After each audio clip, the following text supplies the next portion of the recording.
Halo teman-teman, seperti yang kita tahu, ASN memiliki peran yang strategis untuk membangun negeri dengan mengabdi dan memberikan pelayanan terbaik untuk masyarakat. Oleh karena itu, setiap ASN wajib menerapkan nilai-nilai berakhlak dalam melaksanakan tugasnya. Salah satu sosok yang menjadi panutan dalam penerapan nilai berakhlak adalah Presiden kita yang ketiga, yakni Baharudin Yusuf Habibie, atau yang sering kita sapa BJ Habibie.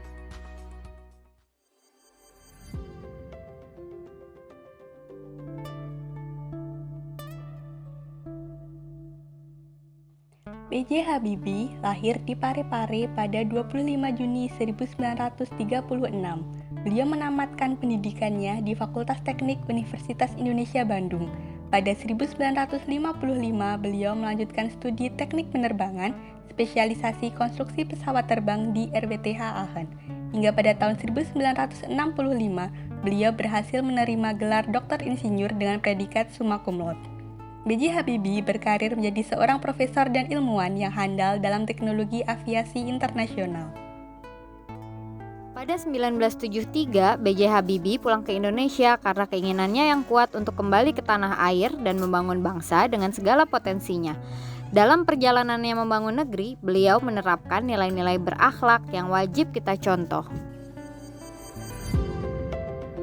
Beliau menerapkan nilai berorientasi pelayanan karena selalu berupaya memberikan pelayanan prima dan memenuhi kebutuhan masyarakat.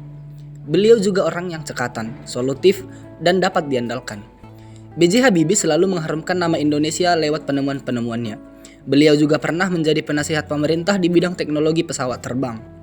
Selain itu, B.J. Habibie kembali ke Indonesia untuk memperbaiki kondisi sosial politik yang genting pasca turunnya Presiden Soeharto.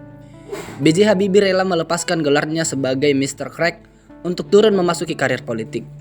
Padahal, sebelumnya beliau adalah profesor dan ilmuwan yang diperhitungkan di dunia internasional. Beliau adalah sosok yang memiliki integritas tinggi, bahkan semasa hidupnya, baik ketika menjadi menteri, wakil presiden maupun presiden, tidak pernah terdengar kabar buruk tentang beliau. Beliau juga tidak pernah menyalahgunakan jabatannya, bahkan rela melepas jabatannya dan menginisiasi pemilu cawapres agar terbangun masyarakat yang demokratis.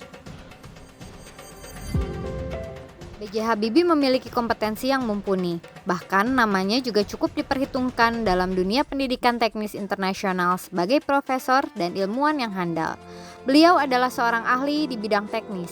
Ia turut berpartisipasi dalam pembangunan negara Indonesia saat didaulat menjadi Menteri Bidang Riset dan Teknologi sepanjang tahun 1978 hingga 1998. Dalam kompetensinya, B.J. Habibie juga sempat menjadi bagian dari perintisan industri pesawat terbang kebanggaan bangsa Indonesia, yakni PT Dirgantara Indonesia, yang sebelumnya bernama PT IPTN. Beliau juga menerapkan nilai harmonis. Seperti yang kita tahu, bahwa B.J. Habibie menjadi presiden ketika Indonesia dalam gejolak reformasi. Namun, B.J. Habibie berhasil membuat kebijakan taktis untuk menjaga keutuhan negara kesatuan Republik Indonesia. Beliau tidak mengekang pendapat dan menjadi sosok pemimpin yang mau mendengarkan menteri-menterinya maupun masyarakat. Upaya yang dilakukan berguna untuk membangun Indonesia yang harmonis, menjaga kerukunan dan keutuhan negara Indonesia. Habibie adalah sosok yang loyal. Atas dasar kecintaannya terhadap Indonesia, ia memilih kembali dan menetap di Indonesia walaupun memiliki karir yang cemerlang di luar negeri. Habibie mewarisi kondisi sosial politik yang kacau pasca pengunduran Presiden Soeharto. Namun, ia berhasil membuat kebijakan-kebijakan strategis demi keutuhan negara. Ia menciptakan perundangan yang dapat membebaskan keunggulan masyarakat untuk berpendapat. Di masa peralihan dari perannya sebagai profesor dan ilmuwan yang diperhitungkan dalam bidang teknis di kancah internasional, B.J. Habibie rela untuk beradaptasi dari teknokrat menjadi birokrat dan melakukan pelayanan sesuai dengan kebutuhan masyarakat dengan melahirkan kebijakan-kebijakan strategis yang sangat berguna bagi pembangunan bangsa, negara, dan tanah air Indonesia.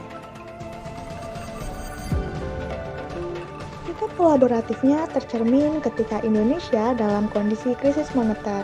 Beliau menciptakan komunitas negara-negara donor untuk program pemulihan ekonomi, serta mengerahkan Bank Indonesia untuk berfokus menyelesaikan permasalahan moneter. Itulah sosok B.J. Habibie yang luar biasa dan patut untuk kita tiru. Mari terapkan nilai berakhlak, bekerja dengan keras, cerdas dan ikhlas, sehingga mampu menjadi ASN yang mengharumkan nama Indonesia.